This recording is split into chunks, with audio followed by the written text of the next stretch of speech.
No security questionnaire submitted by the Marshal of the Sejm, not specifically by Władimir Czarzasty, because this concerns the office, not a specific person, as explained by the presidential palace, as well as a loan for 185 billion zloty, a safe loan for armaments, and the possibility of Poland's participation in the Board of Peace. These are the three main topics discussed during the National Security Council meeting. The main topic, and also the reason for convening such a meeting, was the lack of information flow between the government and the presidential palace. What conclusions were reached? Today, I took a closer look at the situation. It is not personal likes and dislikes that guide the security and strategic interests of the Polish state. The raison d'etat is not simply guided by emotions. We should be aware of this. The raison d'etat is guided by the interests of state security. And that is why, due to the recent emergence of too much disturbing information concerning people holding the most important state functions, as well as the lack of necessary communicational alliances that are strategic for Poland, and even attempts to undermine them, and a simple lack of cooperation on issues that are most important for the raison d'etat, the President convened the National Security Council.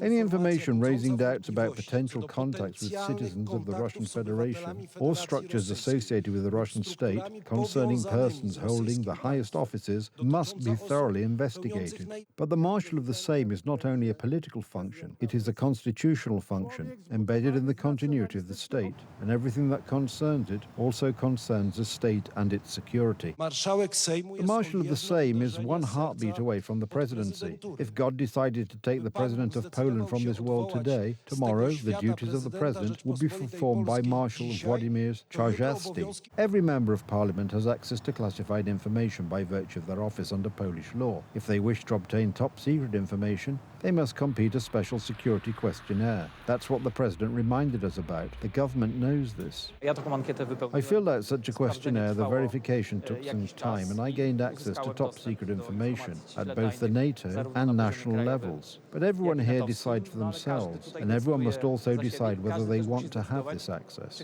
The fact that Władimir Czarzasty did not want to submit to such transparency, and what contacts with the Russians he wanted to hide, was discussed today, despite the government's reluctance.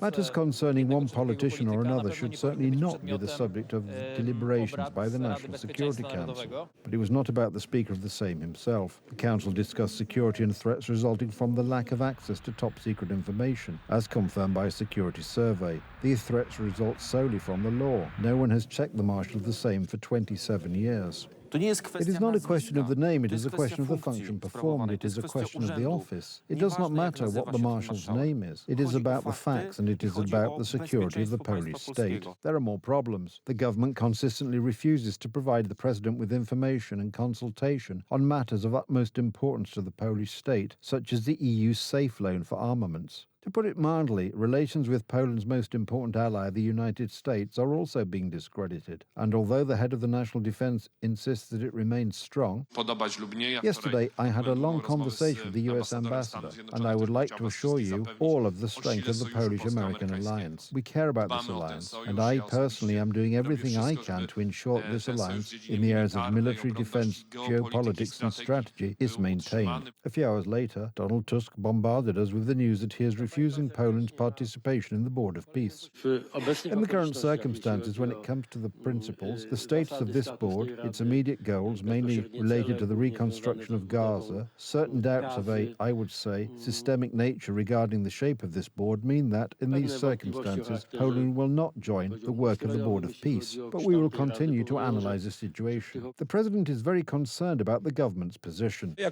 As President of the Republic of Poland, guardian of the state's security and representative of Poland in international relations, I consider it my duty to ensure that this issue is analysed thoroughly and seriously. On February the 19th, Poland is invited to the inaugural meeting of the Board of Peace. There are no recommendations, no factual analyses, no opinion, neither positive or negative. In my opinion, this is deeply irresponsible. Instead, there is blatant misinformation. It is not true that Poland has to pay $1 billion to join the Board of Peace. This is stated in the Board of Peace Charter itself. The President reminded the government of this today.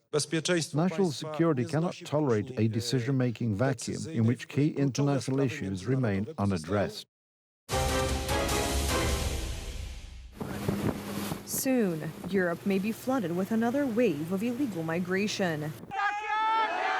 The left-wing Spanish government, led by Pedro Sanchez, has pushed through a so-called royal decree, giving hundreds of thousands of illegal migrants the opportunity to legalize their stay on the Iberian Peninsula. Pedro Sanchez is a danger to the whole of Europe. Migrants who have been legalized in Europe will be able to move freely throughout the European Union. 500,000 of these illegal migrants will be able to bring their families over in the future. What's more, Spain wants to put the entire European Union at risk, because how can you control people who will be able to legalize their status in Spain and travel throughout the European Union, throughout the Schengen area? MEP Jacek Ozdoba has prepared a letter calling on the European Commission to respond. There is no consent to expose the European Union to such a far-reaching danger. We are interfering in Spain's affairs because Spain wants to expose us all.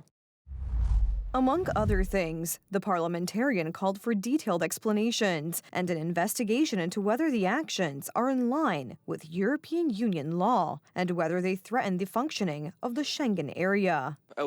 Europe has been experiencing a migration crisis for many years, but how is it possible that there are still countries that continue to pursue this foolish policy? The letter was signed not only by conservative MEPs. Some MEPs from liberal groups in the European Parliament are also opposed to legalizing the stay in Europe of hundreds of thousands or even millions of newcomers from unknown origins.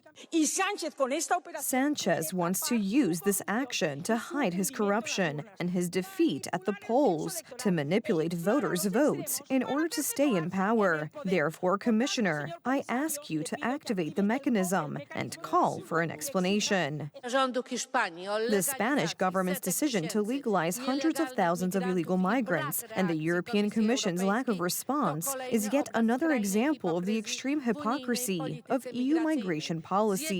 A debate on this issue was held in Strasbourg.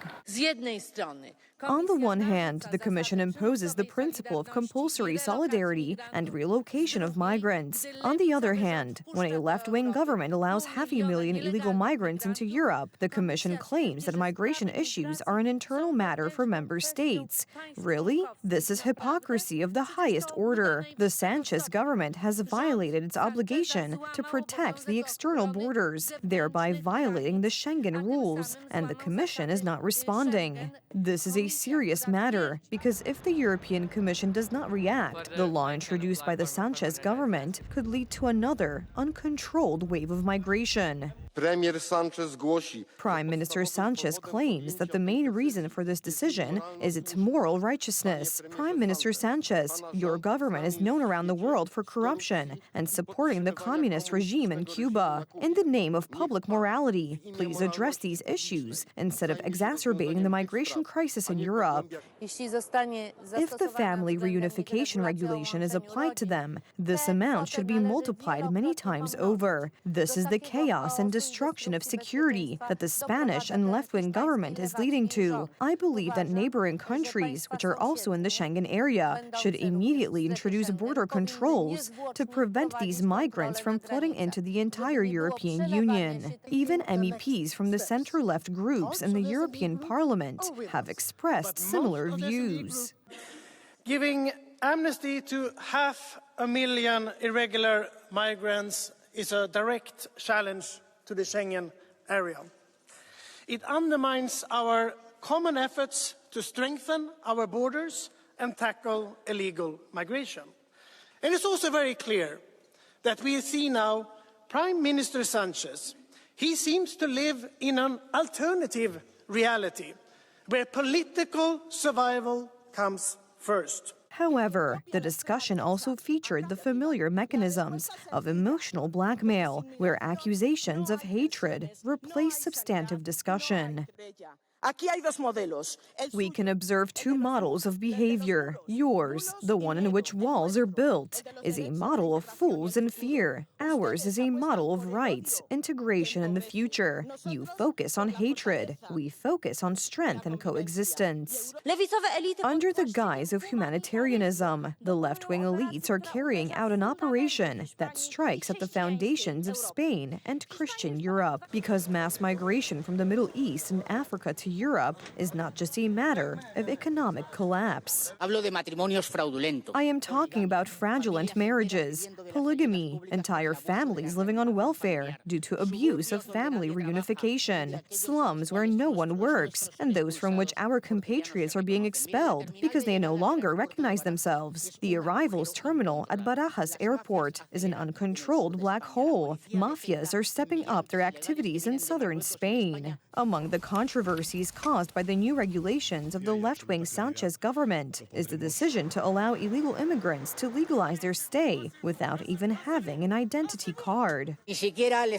Not even a criminal background check is required because the Spanish government does not care if these people come to steal, rape, or rob. Their only goal is to win votes in local elections and then grant them citizenship because Spaniards no longer vote for them. This decision by the Spanish left is on the one hand quite dangerous, but on the other hand also very interesting because it is an attempt, obviously a political idea, to import voters, a potential electorate. They say that a drowning man will clutch at a straw. In this case, the proverbial straw may prove dangerous not only for Spain, but for the whole of Europe.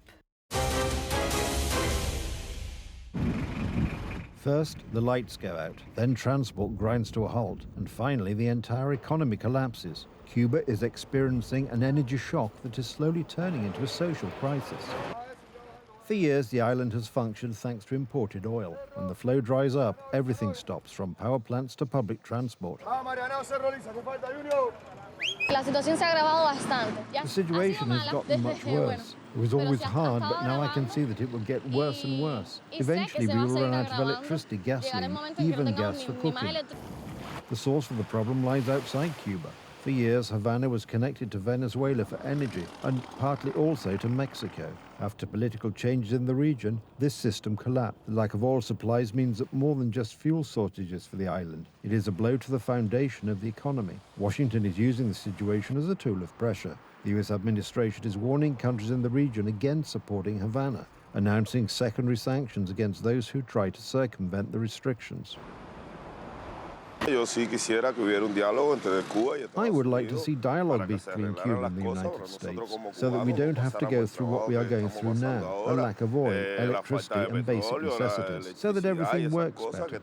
From the US perspective, this is part of a broader strategy towards the regime in Havana. Pressure is to force political change and improve the situation of the Cuban people themselves. This is an opportunity for a political turnaround for the first time in decades. Well, Cuba's a failing nation. It has been for a long time, but now it doesn't have Venezuela to prop it up.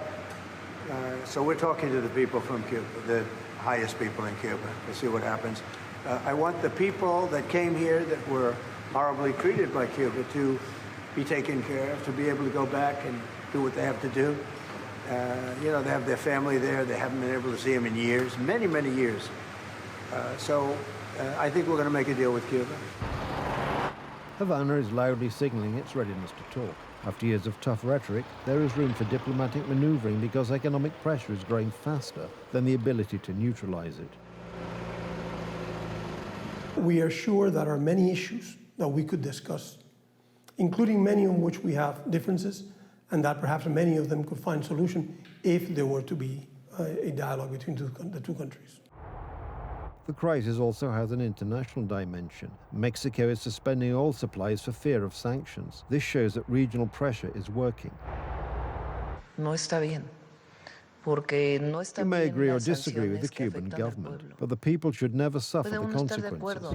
China, which is trying to maintain its influence in the region, is also watching the situation. Cuba remains a strategic point on the map of Latin America for Beijing. China will, as always, provide Cuba with support and assistance to the best of its ability. Energy pressure translates into social tension. Today, the Cuban model of government does not have the same support it had in Fidel Castro's time. Deteriorating living conditions may become a catalyst for change, and for the authorities in Havana, the choice may be simple: isolation or agreement.